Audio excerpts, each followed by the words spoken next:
मुसलमान खन खन में बटे हुए हैं। मुसलमान में भी पसमानदा है, अगरा है, पिछड़ा है। मुसलमान का जो कुछ जातियाँ अगरी जाति वो मलाई चाप रहा है। बेटा बेटी की शादी करना तो हड्डी में करना है। कोई शेख सैयद पठान नहीं चाहेगा कि दर्जी के बेटा से शादी कर ले या बेटी से शादी कर ले। नमाज तक हम मस्जिद में एक हैं लेकिन बाहर में अनेक हैं। और जब कोई मरेगा ना तो 4 आदमी कांधा देने के लिए एक साथ चलेगा कब्रिस्तान तक, और जब कब्रिस्तान से निकल जाएगा तो सब अलग अलग है। शेख सैयद जोल्हा दुनिया पठान दर्जी है, दर्जी के बेटा है। शादी भी अब होने लगा है दूसरे जाति के लोगों के साथ। शादी ब्याह होने लगा है, लेकिन आप चले जाइए कोई अपर क्लास के लड़की को कोई चल जाए दर्जी के लड़का लेकर के कहीं तो वो चल जाना उसको दुनिया से। वो लोग चाहते हैं कि लड़का को हम ले लें लेकिन लड़की नहीं ले सकता वो छोटी बात। अगर मेरे दर्जी समाज का कोई एजुकेशनिस्ट है, कोई डॉक्टर है, इंजीनियर है, तो कोई बड़े क्लास के जो अपर क्लास के जो लोग हैं वो हमसे शादी कर लेगा। लेकिन मेरी बेटी कहाँ जाएगी? मेरी बेटी से वो करेगा? नहीं करता। अभी हमारा लोग कई जगह दर्जी के समाज के लोगों ने चुनाव लड़ा, वहाँ हमारे जो अपर क्लास के जो मुसलमान लोग थे चुनाव हराने का काम किया। सभी लोग खड़े हो गए एक सब में, ना कोई बंदा रहा ना कोई बंदा नवाज। ये केवल नारा है, केवल आप कुर्ता पजामा जो सिलाने के लिए दर्जी क्या अब देना होगा। अगर सरकार से कुछ हो तो चले जाएगा जीविका दीदी क्या, चल जाइए कुर्ता पजामा सिलवाइए जीविका दीदी से, सिलवा लीजिए जीविका दीदी से। जीविका दीदी सुई में धागा नहीं पहना सकती है, और जीविका दीदी को आप सिलाई का काम दे दीजिए। दीदी में दर्जी समाज की भी महिलाएं हो सकती है। दर्जी समाज के महिलाएं हो सकती है, लेकिन जो दर्जी है, जो पेशागर है, पहले प्राथमिकता आपको उनको देना चाहिए। न सत्ता में भागीदारी, न कहीं हिस्सेदारी, कुछ नहीं। SC ST में शामिल करने की मांग है हम लोगों का। पटना के रविंद्र भवन में इस वक्त मौजूद है और देख सकते हैं कि इदरिसिया दर्जी अधिकार सम्मेलन यहाँ पर किया गया है और जो कराए हैं अली इमाम इदरिसी साहब, इनसे बात करेंगे कि आखिर इनको क्यों जरूरत पड़ गई इदरिसिया सम्मेलन कराने का। सर, इसका क्या उद्देश्य है सम्मेलन कराने का? देखिए, इदरिसिया दर्जी समाज सिलाई कामगार है। अब आज़ादी के बाद से आज तक सिलाई कामगारों के लिए किसी भी सरकार ने कुछ नहीं सोचा। सब लोग धोखा दिया। वोट तो बहुत ज़्यादा है पूरे देश में। मुसलमानों की जो आबादी है वो सबसे पसमानदा जो मुसलमान इसी को कहा जाता है, और इसकी सबसे बड़ी आबादी है जिसको आज तक उपेक्षित रखा गया। समाज का सबसे बड़ा आबादी? जी, सबसे बड़ी आबादी है, तो आज तक उपेक्षित रखा गया। न सत्ता में भागीदारी, न कहीं हिस्सेदारी, कुछ नहीं। हम लोग 94 से जब हम लोग राजनीति में आए हैं, राजनीति में पहले से भी थे, JP आंदोलन से थे, लेकिन जब दिमाग में ये सब बिरादरी का कोई बात नहीं था हमारे अंदर में। नहीं, हम देखा कि मेरा बिरादरी का जब शोषण हो रहा है, हक तलफी हो रहा है, तब हम लोग संगठन खड़ा किया, आंदोलन तेज किया, और उस आंदोलन का नतीजा रहा कि बहुत कुछ सरकार से मिली भी। लेकिन जो गवर्नमेंट से मिलना चाहिए गरीब लोगों को, जो बिरादरी के लोगों को, जो सिलाई कामगार काम करता है, जो देश को सजाने संवारने का काम करता है, देवी से लेकर देवता तक को कपड़ा सिल करके सजाने संवारने का काम करता है, उनको उपेक्षित रखना ये उचित नहीं, न्याय नहीं है। इसलिए हम लोग। कौन उपेक्षित रखा? सरकार के लोग? गवर्नमेंट, हर पार्टी हमसे वोट लेती है और हम कोई ध्यान भी नहीं देती है। मुसलमान के तो नाम पर वोट दिया जाता है, जाति वर्ग के नाम पर मुसलमान वोट नहीं। मुसलमान खन खन में बटे हुए हैं। मुसलमान में भी पसमानदा है, अगरा है, पिछड़ा है। मुसलमान का जो कुछ जातियाँ अगरी जाति वो मलाई चाप रहा है। इसी पसमानदा समाज में जो कुछ अगरा है वो जो 12 साल आज़ादी के बाद से अब तक मलाई चखा, उपेक्षित रखा हम लोगों को। तो अपने समाज के लोग भी हम लोगों को उपेक्षित रखा, ये नहीं कि सरकार रखी। लेकिन कहा जाता है कि मुसलमान समाज में इस तरह का कोई मामला नहीं है। नहीं, मामला कैसे नहीं? और भेदभाव वाला कैसे नहीं भेदभाव है? ये तो खाली एक नारा है कि सभी लोग खड़े हो गए एक सब में, ना कोई बंदा रहा ना कोई बंदा नवाज। ये केवल नारा है।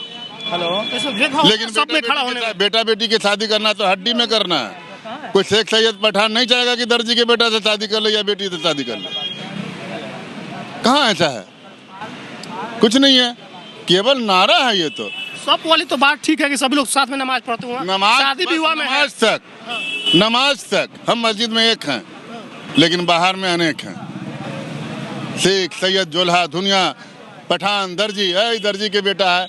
अभी हमारा लोग कई जगह दर्जी के समाज के लोगों ने चुनाव लड़ा, वहाँ हमारे जो अपर क्लास के जो मुसलमान लोग थे चुनाव हराने का काम किया। हम कैसे मान ले? बड़ी जाति वाला बोलता है। ये कहा जाता है कि इस्लाम में जाति को लेकर के कोई डिस्क्रिमिनेशन नहीं है, कोई भेदभाव नहीं है। डिस्क्रिमिनेशन नहीं है, ये मैं भी कह रहा हूँ, लेकिन है ना, शादी विवाह तक है, उसके बाद तो सब ठीक है। नहीं, जनाजा में एक साथ, नमाज में एक साथ, ईद की नमाज। नमाजी बोलते रहे भाई मेरे कि हम नमाजी तक एक साथ हैं। नमाज के बाद फिर मस्जिद से जब निकलेंगे ना तो सब अलग अलग है। मुसलमान केवल मस्जिद तक एक साथ है, और जब कोई मरेगा ना तो 4 आदमी कांधा देने के लिए एक साथ चलेगा कब्रिस्तान तक, और जब कब्रिस्तान से निकल जाएगा तो सब अलग अलग है। काम काज को लेकर के वर्ग जो बनाया गया था तो करेगा ही अपना। कौन? काम काज को लेकर के जो वर्ग बनाया गया था, काम के आधार पर वर्ग, काम के आधार पर कहाँ हमको मिल रहा है? काम पेशा के आधार पर जो बना है, जातियां बनी हैं, पेशा के आधार पर हमको कहाँ मिला कुछ?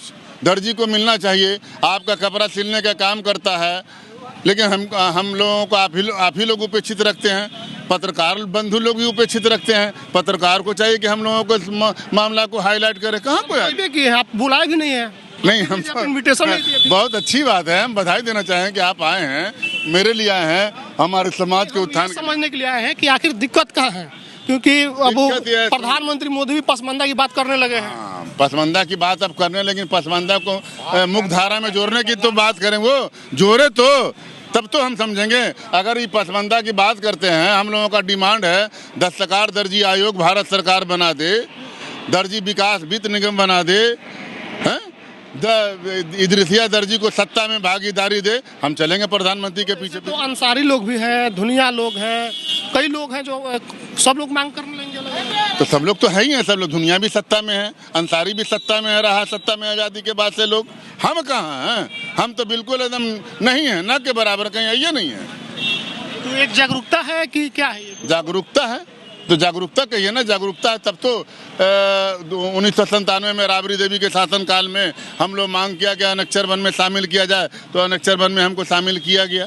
अभी आप लिखें कि एसी एसटी में शामिल होना, एसी एसटी में शामिल करने की मांग है हम लोगों का। और बिहार सरकार ने दुनिया रंगरेज दर्जी कोऑपरेटिव फेडरेशन 2010 में गठित किया था, जो आज तक ज़मीन पर नहीं उतरी, उसको सरकार को उतारना चाहिए। दूसरा ये है कि 2019 में दर्जी आर्टिजन विकास समिति की सरकार ने गठन किया था, लेकिन यहाँ के जो अफसरशाही का निज़ाम है, जो सांप्रदायिक मानसिकता के अफसर लोग हैं, आज तक इसको ज़मीन पर दर्जी आर्टिजन विकास समिति को नहीं उतरने दिया। हम सरकार से मांग करते हैं कि जितना जल्द हो दर्जी आर्टिजन विकास समिति ज़मीन पर उतारिए, हम लोग आपके साथ हैं, पहले भी थे, आज भी रहेंगे। क्या नाम है? मोहम्मद मुनव्वर हुसैन इदरीसी। आपको लग रहा है कि मुसलमानों में भी मस्जिद तक साथ है, उसके बाद सब अलग है? नहीं, हमारे बॉस ने जो कहा है बिल्कुल सही बात कहा है उन्होंने। हम लोग मस्जिद तक एक होते हैं, जनाजा में एक होते हैं, बाकी कुरान हदीस तो बांटता नहीं है किसी को, सब एक है। कुरान हदीस नहीं बांटता है, लेकिन हमारे आपके ऐसे मानसिकता वाले लोग जो है ना वो बांटते हैं। और कुछ बटा हुआ है कुरान हदीस में। तो आप चाहते हैं कि सब एक हो जाए, या फिर जो जहाँ है वहाँ उसको अधिकार मिलना चाहिए? जो जहाँ है उसको अधिकार मिलना चाहिए था। ये खत्म करने का भी कोई रास्ता आप लोग अपनाएंगे कि ये खत्म हो, जो जाति पाति बना हुआ है नहीं के आधार पर? क्योंकि अभी ऐसा वक्त है कि कोई काम करता है, इतना बेरोजगारी है कि दर्जी का काम कोई करता है। जो मिलना चाहिए हमको, वो सरकार हमको दे कहाँ रही है? अभी वर्दी सिलाने का काम आया है तो वो दे रही जीविका दीदी को। अभी लॉकडाउन में मास्क सिलाने का काम हुआ, वो दिया जीविका दीदी को। जीविका दीदी में कोई विशेष वर्ग के लोग नहीं ना, उसमें सभी वर्ग की महिलाएं। नहीं, तो वो चीज हमको मिलना चाहिए ना। जीविका दीदी सुई में धागा नहीं पहना सकती है, और जीविका दीदी को आप सिलाई का काम दे दीजिए। दीदी में दर्जी समाज की भी महिलाएं हो सकती है। दर्जी समाज के महिलाएं हो सकती है, लेकिन जो दर्जी है, जो पेशागर है, पहले प्राथमिकता आपको उनको देना चाहिए। जो दर्जी है, पेशागर है, जो खानदानी दर खानदान इसी काम में मर गया, इसी काम में जिंदा है, उसको जो आप आगे बढ़ाना। महिलाओं को मौका मिला वो अलग चीज है, महिलाओं को मौका लें, उनके सम्मान करते हैं। कहाँ करें कि सम्मान नहीं करते हैं? लेकिन दर्जी को भी तो ध्यान दीजिए आप। केवल आप कुर्ता पजामा जाएगा सिलाने के लिए दर्जी क्या? अब देना होगा, अगर सरकार से कुछ हो तो चले जाएगा जीविका दीदी क्या? चल जाइए कुर्ता पजामा सिलवाइए जीविका दीदी से, सिलवा लीजिए जीविका दीदी से। जीविका दीदी में दर्जी समाज की महिलाएं नहीं? नहीं, जीविका दीदी अगर सिल के आपको सूट पैंट दे दे तो सिल रही है, वर्दी भी सिल रही है भैया। हम ही से सिलवा रही है, सरकार से ले रही है 10,000 रुपया, हमको दे रही है 2,000 रुपया। कहाँ सिल रही है वो? अभी मास्क का भी मामला आया तो सरकार से लिया 20 रुपया, और दर्जी सिलाई कामगार को दिया 2 रुपया, 1.5 रुपया। कहाँ है ये? तो हक तलपी है ना, शोषण है ना। जिनका जो काम उनको मिलना चाहिए, जिनका जो काम है उनको आप दीजिए, खाली वोट लीजिएगा। लेकिन एक सवाल ये भी लोग बोलेंगे ना कि जीविका दीदी हमने इसलिए बनाया कि हर वर्ग की महिलाएं आगे बढ़े, मौका मिले उनको। हर वर्ग की महिलाएं जरा सर्वे करके दिखा दीजिए कितने हर वर्ग के हमारे दर्जी समाज के लोग कितने हैं उसमें। दे दीजिए दर्जी समाज के लोगों को जितना भागीदारी उतना हिस्सेदारी दे दीजिए उसमें। चलिए हम मान लिया आपका, ये लड़ाई आपकी जायज है, बिल्कुल जायज है। जिसकी जितनी हिस्सेदारी उतनी मिलनी चाहिए। जिसकी जितनी भागीदारी संख्या है आप भागीदारी दे दीजिए ना, जीविका दीदी में दे दीजिए। चलिए हम आपके साथ हैं, लेकिन जीविका दीदी में दर्जी नहीं है। अगर दर्जी को शामिल कर ले तो आपत्ति नहीं होगा? हमें कोई आपत्ति नहीं। दर्जी मेरा कमाए खाए जा करके रहे बेचारा, आज फुटपाथ पर सिलाई कर रहा है बेचारा, फुटपाथ पर सिलाई कर रहा है। एक टाइम खाता तो दूसरे टाइम सोचना पड़ता है।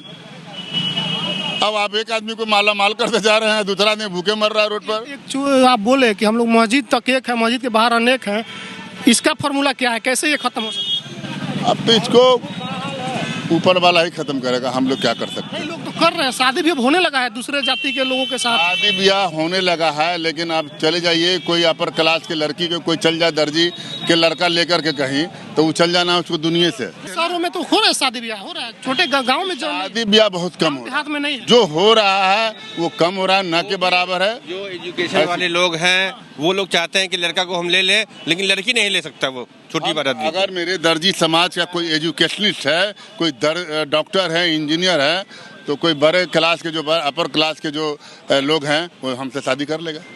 लेकिन मेरी बेटी कहाँ जाएगी? मेरी बेटी से वो करेगा? नहीं करता। सामाजिक बुराइयां हैं, इसको खत्म कर समाज ही करेगा ना। बहुत बड़ी सामाजिक बुराइयां है, इसको समाज ही खत्म करेगा। इसमें सरकार की क्या? हाँ, मिल बैठ के किया जा सकता है। इसके लिए भी कोई रास्ता आप लोग निकाल रहे हैं? अब तो कर ही रहे हैं हम लोग, इसीलिए तो शुरुआत की। आप तो अलग बुला लिया, आप तो इदरिसिया समाज को अलग ही बुला के समाधान। नहीं, अलग समाज को इसलिए बुला लिया कि हमारा तो कुछ सुनने वाला नहीं है। आज़ादी के बाद से हमको कुछ मिला? हमारा न कोई सत्ता में भागीदारी है, न कहीं कोई हिस्सेदारी है, न कोई नौकरी में है, न कुछ है। वो तो राबड़ी देवी के हम मेहरबानी है कि 1997 में हम लोगों को अनेक्चर वन का दर्जा दिया। मुसलमान समाज के साथ है, अनेक्चर वन का दर्जा दिया राबड़ी देवी। और उस समय से हमारे लोग पढ़ाई लिखाई के तरफ लोग बढ़े, कुछ नौकरी भी मिल रहा है, कोई सर्विस भी कर रहा है, कोई आगे बढ़ रहा है। हम शुक्रगुजार हैं राबड़ी देवी जी का। लेकिन हाँ, कोई सरकार कहाँ कुछ दिया हमको, कुछ नहीं मिला। तो रविंद्र भवन में इस वक्त मौजूद है, इदरिसिया समाज का सम्मेलन बुलाया गया और इनका कहना है कि हमको अधिकार मिलना चाहिए, वो अधिकार जो लंबे समय से नहीं मिला। और मुसलमान समाज मस्जिदों तक एक है, उसके बाद अनेक भागों में बटा हुआ, अनेक वर्गों में बटा हुआ है। शादी विवाह में भी काफ़ी जातियाँ देख करके शादी की जाती है, तो ये सब खत्म होना चाहिए। बाकी जो आपकी प्रतिक्रिया कमेंट बॉक्स में लिखिएगा। फेसबुक देख रहे वीडियो शेयर कीजिए, यूट्यूब देख रहे हैं तो चैनल को सब्सक्राइब कीजिएगा। धन्यवाद।